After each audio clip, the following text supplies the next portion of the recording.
Here we go again. Anything is possible. And the crowd absolutely love it. This is why we love Formula One.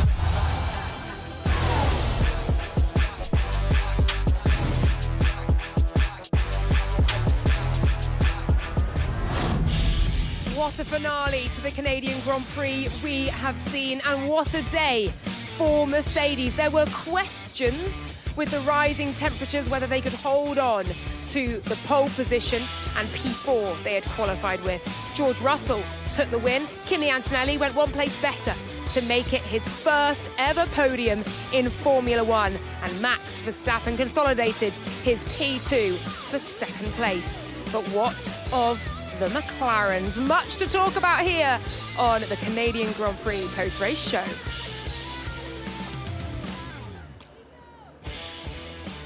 Welcome down to the paddock, which is reeling from the last few laps there of this Canadian Grand Prix. Davide Valsecchi alongside me. You can see the media pen behind us as well. You're going to see a fair few drivers in and out of there. That's where they are giving all of their post-race media duties and interviews. We'll be hearing from them through the course of the show as well. And we have our first driver, as if by magic, who has just arrived. Nico Hülkenberg, P8. Congratulations. Back-to-back points for you, for Sauber. What a drive. I saw that yesterday when I spun. That was funny. Oh, you've seen the moment at the Wall of Champions? Yeah, brilliant. That's Davide. I actually did it for you. I knew you were there, you know. It's like, let's entertain this guy. But yeah, definitely entertained all of us as well. And once again today, too, back-to-back points. Yeah. Take us into the cockpit then. How was that race? Yeah, it was a good, fun little race. Clean. You know, stayed out of trouble on lap 1, and Franco and Alex were doing the work for me. I picked them up on the exit of turn 9, which, you know, was very, very handy. From there onward, could just, you know, manage the car and the tires, and kind of, you know, cover the position. I don't know. I'm amazed about this man. I was reading the stats, your stats just after Spain, and I personally thought is on the sportive side unfair that this man didn't got any podium in Formula One, because your career is so good.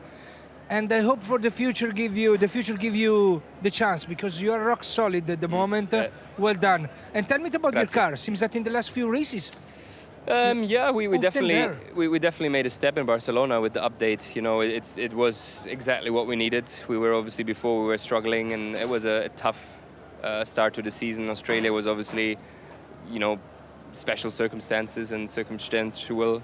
Right, you say it like that? Yeah, circumstantial. Or why we got the result there, but then we were struggling, and Barcelona really, you know, put us back on the map. It corrected, you know, where we wanted and needed to be from the beginning of the season. So, yeah, it's nice and fun to be back in the mix to fight with the others and fight for positions. Nico, much of the first stint of that race was radio messages about how difficult that medium tyre was from other drivers. Can you tell us how much that tyre began to degrade and fall off a cliff, as you guys say? To be honest, I think we were struggling a bit less maybe than others. We were starting on a new medium, whereas a lot of other guys, they had to start on a used because they used it in quali. So I think that's, you know, quite a big difference.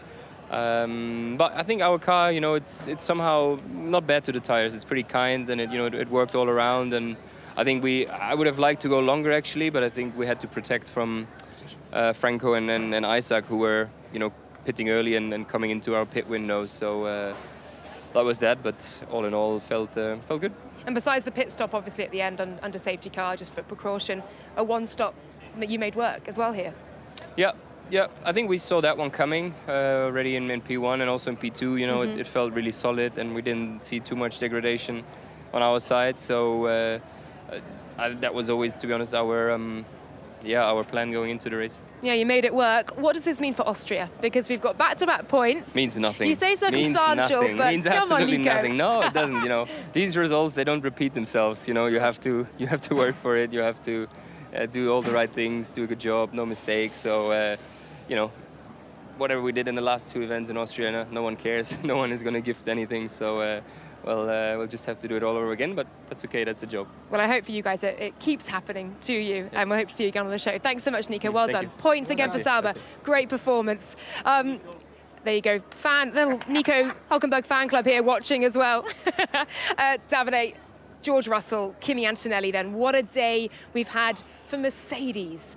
Track temperature, 49 degrees. We're so used to saying Mercedes aren't good in the heat. They won or were very competitive in races last year, such as Silverstone, such as Canada, such as Las Vegas, where it was cooler.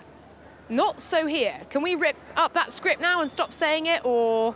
Yeah, it was opposite that what we used to see, to be honest. In the last few laps of every stint, Russell was faster than Verstappen. He was opening the gap, and Verstappen was forced to pit earlier than him, try to save the position on the car behind him. Was very, very well managed by the team, by the driver, and then the start was crucial for them, because it was crucial for Russell that maintained the position. It was crucial for Antonelli that he got the podium position, that could maintain it until the end. I mean, they worked perfectly during this weekend, starting from yesterday in quali, when they were the first in the top teams using the medium compound, getting in Q3, and it paid off so well. Well done.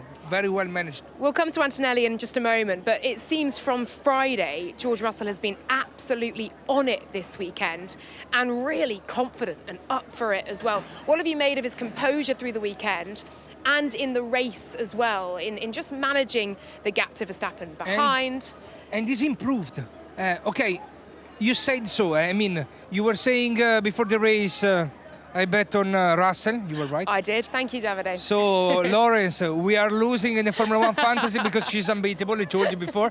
No, a part of the joke, he's also improved as a driver. Because I remember last year, he fought for the victory and he lost the victory in the battle between him and Verstappen. This year, I don't know, this confidence, this speed, and then the focus and the concentration that you need to maintain the level in qualify. We saw some of the top drivers losing it, no? Leclerc, he made a mistake, and Norris, he made a huge mistake also in the race. Russell always there. I mean, it's good to have Mercedes back because we have another contender and it's more enjoyable to see the race. Yeah, we love a 3-4-way fight for pole for a win.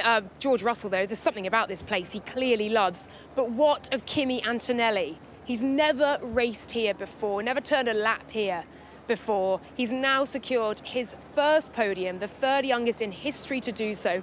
And he does so as well off the back of 2 DNFs and a P18, which as a rookie driver will undoubtedly have dented your confidence, and certainly what we saw in Imola as well will have had an impact on the youngster. And he did it in the perfect way, handling the pressure in the last few laps. I love the start, getting Piastri off the start. I loved how he raced. At the start, he was so focused and so concentrated that he could find the perfect line to jump the leader of the championship, not a normal one, the best at the moment. And then at the end, he was just so calm. And it seems that he used to race on the top position in all his career. It's the first year in Formula One. I mean, he surprised me, and probably, you know, it's the indication and the particular that you can see that probably in the future can be the man for everything. So I'm extremely excited about it because I'm Italian, he's so young, and I'm proud of him. I mean, I'm very happy for him. You look back to Miami as well, where he first tested himself against Oscar Piastri and didn't come out on the right side of that one. Well, he's got him at the start today. Mike Seymour is with what I'm sure will be a very happy Toto Wolff. Toto, brilliant drive to victory from George. First podium in F1 for Kimi. That's a pretty good day at the office, isn't it? Yeah, that's absolutely pretty good day, a very good day in the office. It was absolutely a victory on merit at all times. We controlled the race. George drove brilliantly, and Kimi didn't crack under pressure with the McLarens behind him. And yeah, it's been a while that we had two cars on the podium with a victory, and that's why we're all really delighted. George has been in F1 a few years, of course, but how much does this do for Kimi halfway through his rookie season? Yeah, I think it's great, also because he was maybe, breaking a little bit of the bad luck that he had and some of the less good performances, and it was, I think, for him another step that he's made now. Tick the box, had a podium now, and it will free him up. Well done, Toto. Thank you very much. Thank you. And after, of course, losing ground to Ferrari in the triple header as well, dropping back down to P3 in the constructor standings, Mercedes will really have wanted this one. What does it mean looking ahead? George Russell in the Parc Fermé interview saying, this doesn't mean anything for Austria. That problem may still plague us, but they've got new suspension on there. Clearly something about that car is working. Yeah, and we need to consider that the high temperature didn't affect them today. So that's the positive also of the race. That the race pace was extremely competitive and they didn't soften the raising of the temperature. And then they need another step for Austria, because Austria is a different type of circuit, full of fast and very quick corner, where you need a different type of car. And so if also there they can be so competitive, it's going to be interesting for us, because maybe we don't have only McLaren fight for the championship and maybe Verstappen there, that gained in some point, also Verstappen today. But we can have something different, and it can be even better. Austria's typically very warm as well, isn't it? You'll be there, Davide. Okay, let's take a look back at the race highlights and how exactly we have got to this point. The Canadian Grand Prix is underway. George Russell gets the launch off the line that he was looking for. He will maintain the lead into turn number 1. Max Verstappen in second. Around the outside goes Kimi Antonelli. Outside line, trying to get to the inside. Remember, fresh new tyres for Oscar Piastri. Top 3 are as they were. Antonelli, will he go brave to the inside to try and take third? He does so. That's the battle you're looking at the moment. Can he get through? Colapinto won't want to give it up. And Albon's off the road as a result. Rejoining. Flat to the floor. Cars everywhere. Late on the brakes for Carlos Sainz. Late braking move and a position gain for Sainz. Gentle entry, 3/8. We are racing, not testing. Oliver Behrman, currently in 18th position, catching the oversteer. A little bit of grass on the tyres, but still in the race, having lost a bit of time. Verstappen's decided I had enough of those hard tyres. And again, the leading pack, he goes early for the fresh rubber. Kimi Antonelli coming in. He is fighting his way ahead on the racetrack, but it's a different corner that does always give the advantage to the inside line. We saw that last year. Oh, nearly a touch between Stroll and Gasly, who has to bail out. Let's attack Oscar while he doesn't have DRS. By nothing to 200 miles per hour. Norris inching clear. Late on the brakes for Piastri. Does he make the corner? He does, but he's compromised, and Norris can't fight his way by. We go to turn 1. No, he's ripped off the front wing. The McLarens collide. Lando Norris into the wall and out of the race. George Russell wins the Canadian Grand Prix. Well done, Tim. I made up for last year. Well done, Tim. Well done. Congrats, Kimi. Congrats.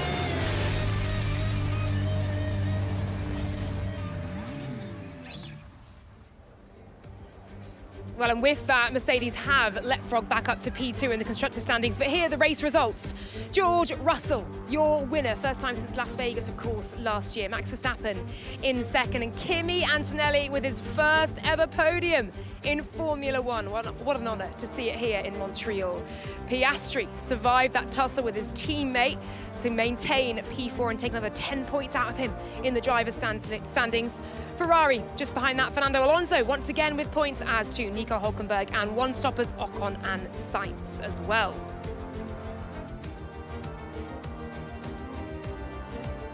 Ollie Behrman just outside that top 10, Tsunoda, Colapinto, Bortoletto, Pierre Gasly, Isaac Hadjar, Lance Stroll, and your DNFs for the day, Lando Norris. And we are about to come to that McLaren moment and give you all the analysis. Liam Lawson and Alex Albon, both with PU issues as well.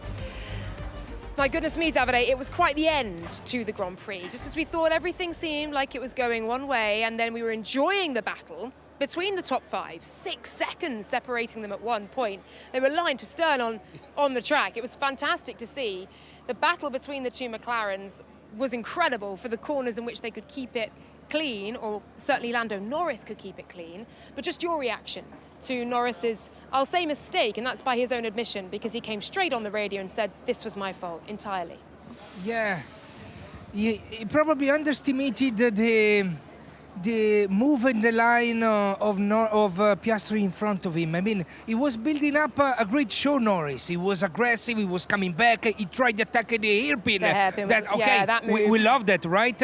So we were loving his passion, and then in the entrance of the chicane, we thought that he was crossing the line at the exit, but then the straight on the main straight is cornering, is bended on the right, and they didn't thought that that Oscar was open the line in entrance like normally we do in that part of the track, and that was the collision. Big mistake, you know, because it can be a mistake, a championship mistake. They are fighting for the position. The fight was to gain 2 points, and he lost how many? 10 or 12. Yeah. I mean, was a huge mistake at the end, and I'm so sorry because I think that until that moment was one of the best in the track. And one of the quickest, probably the quickest in the track. He was flying. I think he had the fastest lap until he was right up behind Oscar Piastri and forced his teammate to really get up to DRS range of Kimi Antonelli. It was a fantastic battle until it wasn't. Jolyon Palmer, fresh from commentary, fresh from dad duty. Happy Father's Day. Jolyon is here to take us through all of the analysis of that moment. Yeah, and I think it was a pretty clear-cut one as well, as Davide says. First of all, let's have a look at how it came about, because it was a really nice few corners of racing between the two McLarens. And this move that Lando's about to pull off here is brilliant. He's coming from a long way back, more than a car length back, but he sends it up the inside. He's done this move before a couple of years ago to good effect. No lock-up, no chance of contact there, but he does allow Oscar to slip back through on the exit, which now gives Oscar the inside for the final chicane. So they come up on this long run, both desperate to get the slipstream from Antonelli ahead, and it's just about Lando who noses ahead, but Oscar's on that inside line, so he can throw it in and defend the position. It makes him vulnerable on the exit, and we get Lando attacking once more, and there's this contact. And from this angle, it all happens in a little bit of a blur, but we can see it again with the replay on board with Lando. We could just see that this is just plain and simple. It's a misjudgment from Lando in a pressure situation. So as we play it through here, he's just trying to get through to get to the inside line for turn one, but there's just not the space for him as we're trying to come through for that go. Wind it back again and try again to hit pause. Coming through. Oh, no, we've hit pause too early. Here we go. Coming through.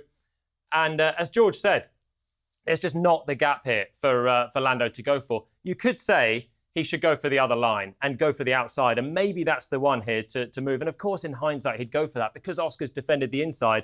He's just simply hoping there's going to be a car's width there for Lando to go. But it's a misjudgment, guys. In the heat of battle, he knows this is his one chance. Once Oscar defends turn one, he won't be able to probably pull off that move that caught Oscar out at turn 10 again. So this is his one chance. He's got his teammate where he wants him. But unfortunately, Oscar's just defended. And Lando's basically just driven into the back of him. I think for McLaren Dynamics, it's probably a good thing that Oscar didn't crash out of this race as well, because if they were both in a heap and Max takes big points on them, it would have been a much frostier end to this race. Certainly a Lando Norris error, and that's big points lost for Lando. And I think another pressure moment that's got away from him, guys. Thanks, Jolyon. Great stuff, great analysis. And yeah, Davide, when you see that, you look to the other line and the expanse on the other side of the track, the other line that he could have taken into that corner. And hindsight's a wonderful thing. How difficult is it as a driver when you make that kind of misjudgment? Because these are razor-thin margins, right? Yeah. And then it's a game that we cannot play because I know that there were like 12 meters on the right. But there is a fraction of second, Laura. It's coming so fast that, it's easy to watch it on TV and say, sure. You have to choose the other line. But then when you are there, you have to remember that you have the stream, you have the DRS open. The car in front of you pull you against it. So it's not easy, but anyway, it's a mistake. This kind of mistake is that...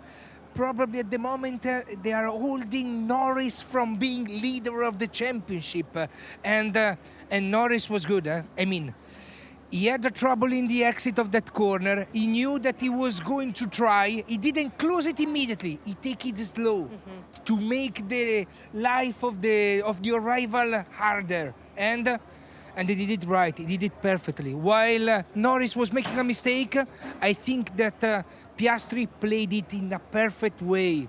Can be the move of the championship for him. Well done. And what did you make of what Jolyon said there about the dynamic within McLaren being somewhat salvaged by the fact that both didn't end up in a heap on the side here, and we did at least have Oscar Piastri finishing McLaren, at least got those points? Yeah, he got a bit lucky, Piastri, because... he could have had a puncture or anything. I mean, easily got a puncture and ended up his race, and so give the chance to the others to come back. But I think that I'm loving the attitude of McLaren. Already last year we were complaining with them about not choosing the driver for fighting this championship, and at the end was good for us. I mean, they let the driver fight. That was more fun for us, right? And also this year seems that they are free to fight. I know that sometimes can happen, stuff like this. But if there is every time a team order, they made more points, we lose some fun. So please, keep going like this. You are so quick, you are so competitive, you are so on top of the standings at the moment. Please, McLaren, keep going like this. Let them fight. We enjoyed it more. Let them race is the plea from Davide Valsecchi, but to do so, obviously, safely, cleanly and fairly. But that's what we're seeing from both McLaren drivers. Lando Norris just on the wrong side of things today, a misjudgment on his part. Let's hear from both drivers. Hey, Lando, you were so quick up onto that cool battle that you had with Oscar. Just talk me through kind of what went through your mind when you went for that move. I thought Oscar would move a bit more to the right, not to leave a gap, obviously. You know, I don't expect something to be easy from him, but I just misjudged it. You know, it was all my mistake. I take full blame, so I apologise to my whole team and to Oscar for attempting something like that. It was the first time I think we've probably seen you guys like battling. You've got to go for it, haven't you? Because you fight for a world championship. Yeah, but there's going for it like in a hairpin, a good fair move, and there's being stupid like I was at the end. Right, hard luck, Lando. Obviously, just seeing Lando for the first time just then, just talk me through that moment. He's obviously admitted full responsibility for it. Yeah, I mean, I obviously haven't seen it, so I don't really know. I was defending the inside and then felt a small touch, and that's honestly all I have at the moment. So obviously a shame for the team, and it was a bit of a difficult race apart from that, but yeah, just not the easiest of weekends. Were you surprised by that, how difficult the race turned out to be? It felt like you were pleased with how quali went. You were making some progress yesterday, and then today was much hotter, and maybe it thought that you might be able to come back at Max and the Mercedes today. Yeah, I mean, I think our pace was okay in the second half, but and I think we were quicker than the cars around us, just not by enough, and that just meant it was very tough to make much progress, really. So we struggled a bit on the medium, but we seemed better when the graining happened for everybody, and we just didn't. We needed the race to be about 30 laps longer, I think. So some things to learn. On days like this, weekends like this, is it important to get those good results that you could do, try to make the best of it, really? Yeah, definitely. I mean, I would have enjoyed it going a bit better than it did, but you've got to take the results you get sometimes, and I think this is one of those weekends. Thanks, Oscar. Great questions, great answers from Lando Norris, Oscar Piastri and Lawrence Barretto over there in the pen. And of course, the question does remain why McLaren have lacked a little bit of pace here more generally. Luckily, we're going to talk now to team boss Andrea Stella. He's with Mike Seymour. Andrea, Lando put his hands up straight away there, said it's all my fault. Can you take us through that one, how you saw it on the pit wall? Well, we never want to see a McLaren car involved in an accident, and definitely we don't want to see the two McLarens having contact. So this situation is a situation that we know is not acceptable. At the same time, we appreciate that Lando immediately owned it, raised his hand, as you said, and apologized to the team, which for us sort of reset the situation. I'm sure he has an important learning point coming from this race. He paid a price in the championship. Like I say, we appreciate his behavior straight after the accident, and we will go racing again. You said it's not acceptable. You've spoken about your racing rules before, so how does this change things moving forward? It doesn't change things because it's a misjudgment. It's not like the driver had an intent that was beyond the principles. It's just a misjudgment of the proximity to the car ahead. So if Lando had a different reaction, then there would have been certainly a serious conversation to add, but I think he immediately realized that he simply miscalculated, and this caused a problem for himself and for the team, and he was very close to cause a problem for Oscar. Thank you, Andrea. Thank you. Well, there we go. McLaren saying this isn't an issue. It was a misjudgment. He's apologised. We're going to put this to bed and move on. And I guess also, Davide, focus on perhaps why their car hasn't been as competitive as we've been used to seeing in recent weeks. What did you make of Andrea Stella's reaction there? It can be important for them, not this race, because new updates, new part, they tested something also for the next one. I mean, they go to Austria, and it's going to be important for them. The car seems that they struggle with the balance of the car all weekend long. Piastri and Norris told us just after quali. Yesterday in quali they were not perfect, and they were quite far from the pole position at the end with Russell and Verstappen. So I don't think it was the best of the weekend for them. Also Piastri, that usually is perfect in the race, was perfect in defending against Norris, but not perfect at the start. I mean, he lost the position on Antonelli. So probably not the best of the weekend, but it's going to be important in the future for them. Because, you know, new parts, new updates, it seems that the other day are closer. Important for McLaren try to react in Austria and to try to reopen the gap. If no, it's going to be a big fight in front, no? Yeah, from McLaren then on to Ferrari. We've just seen both of the drivers then who walked past us some time ago now to head into the media pen and doing all of their race debriefs. Charles Leclerc was one of the hard tyre starters today. But what we heard on the radio from both drivers were questions once again about the strategy, Davide. Charles Leclerc was saying, let's go plan C. He was told plan B. He said, I want plan C. We then presumed plan C is that one stop. So he wanted to go longer on that hard tyre and then obviously change onto the medium. But Ferrari were wary of that medium lasting due to the deg seen in that first stint by others. It's on a knife edge, decisions like this, isn't it? But anyways, disappointed hearing the drivers all race long complaining about the decision with the team. I mean, there was a fight already on Friday and on Thursday in the media, with the Italian media, with the voices and the rumors about Vasseur and the future of Ferrari, the team principal of Ferrari. Seems that is everything under control, and then every time protesting with the decision. I don't know, you make the plan before the race and I cannot get why every time there is this type of discussion. Anyway, the rhythm of the car was okay, but not unbelievable. The race of Hamilton was not great and was slower than his teammate. Probably had some issues, some technical problem, because they were speaking at the radio with the engineer saying that with the damage, your pace is okay. I believe the damage was down to a groundhog, unfortunately. He ran over.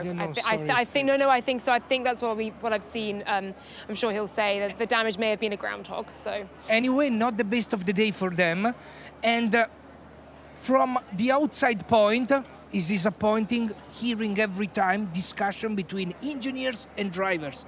Usually, sometimes it's happened, but it's every race is a complaining.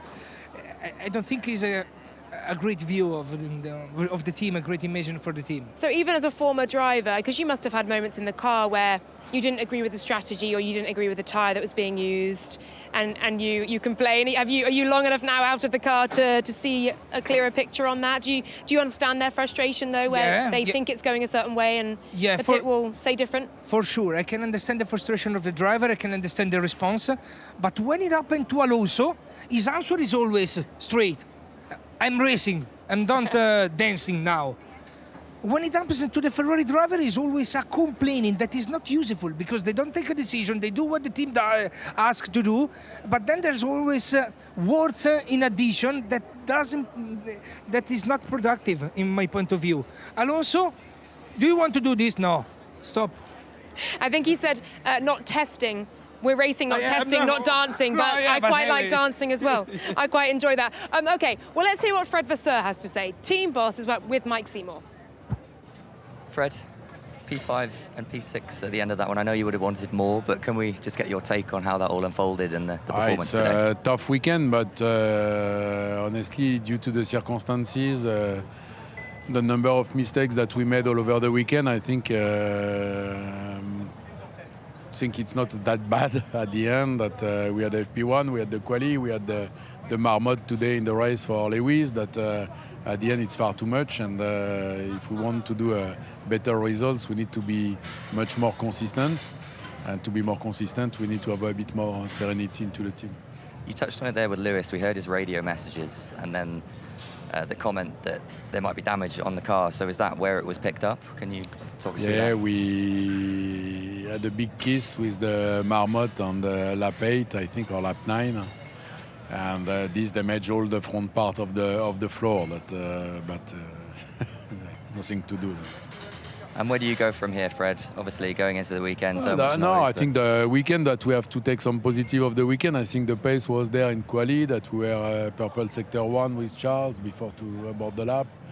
Honestly, I think that we are not that far away. It's tough to say this after P5, P6, but if you put everything together, we can do it. And I will take also the example on Mercedes, that they had 3 very difficult weekend in a row, like Imola, Monaco and Barcelona, and they were able to win this weekend. It means that everything is on the table now, and we just have to do a better job, much more consistent if we want to achieve. Thank you, Fred. Appreciate it. Thank you. P5 and P6 then for Ferrari, and they've dropped down below Mercedes after what was a brilliant day for the Silver Arrows. Where do Ferrari go from here? Because they've been under attack from the Italian media this week. They've tried to come out swinging both on and off track, with Fred Vasseur's punchy press conference saying this is so disrespectful. They've got to, I guess, now get some of the talking done on track, because Mercedes have won, Red Bull have won, McLaren are winning often, Ferrari are yet to win, besides, of course, that sprint race win for Lewis Hamilton. Yeah, and was a weekend also full of mistake by the best driver at the moment for them. So Leclerc hit the barrier in free practice, lost all the Friday. He had the mistakes in the last try in qualify, bad result in qualify. He was complaining about dirty hair from Ajar in front that was very far away.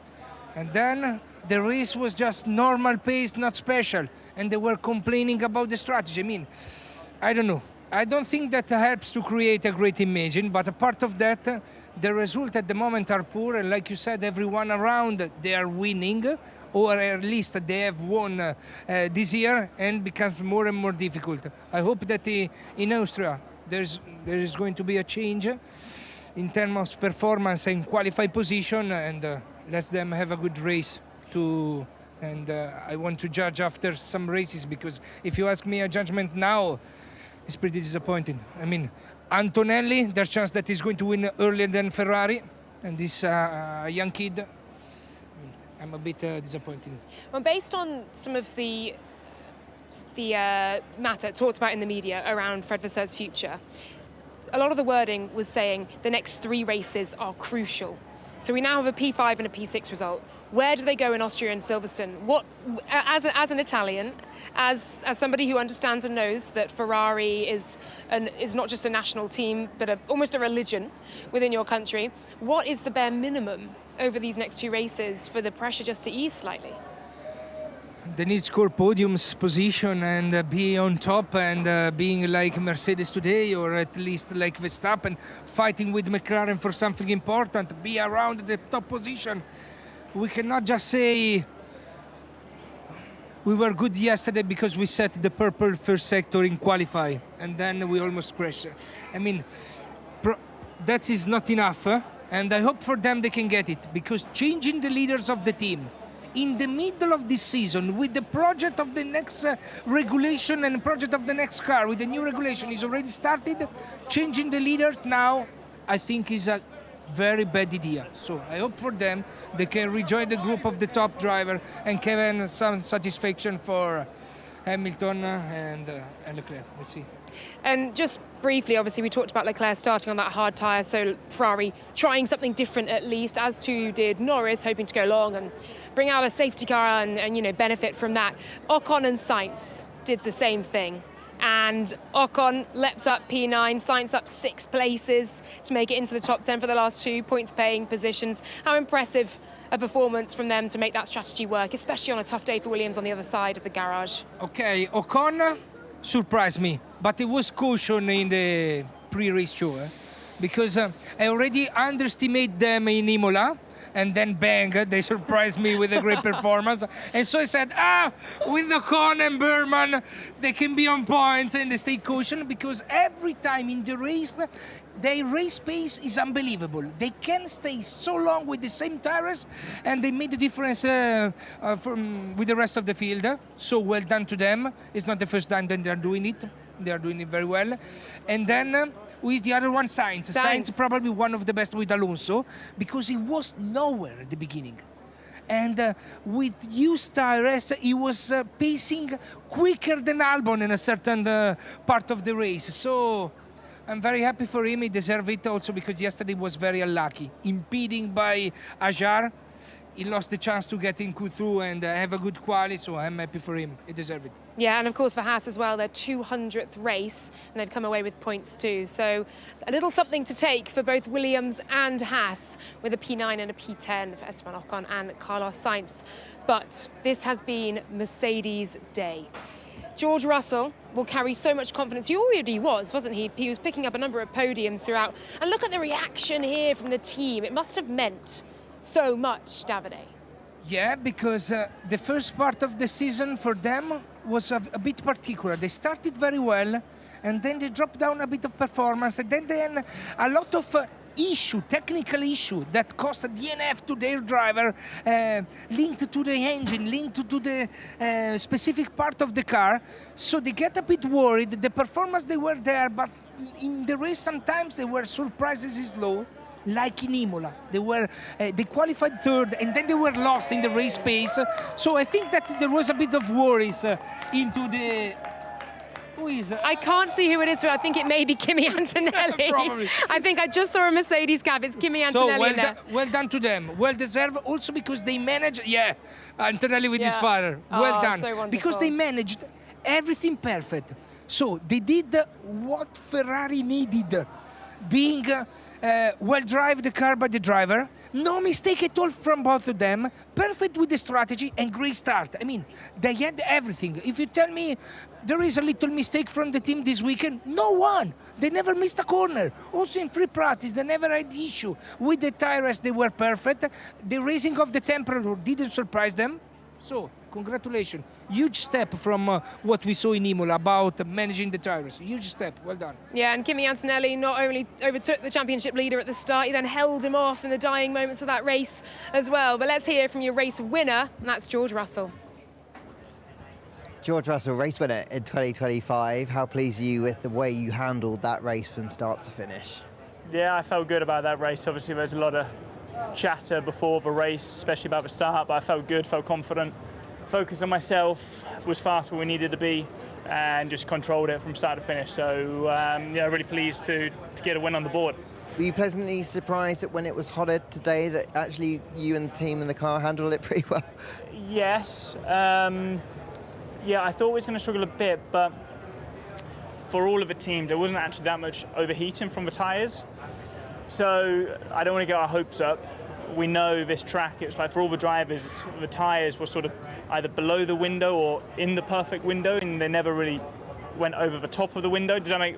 Yeah. There's a lot of windows here, so it's a bit confusing. Got it. Whereas, going to Austria next week, the tyres will be overheating a lot, and we know that's where we struggle. And it was no surprise that we were strong this weekend.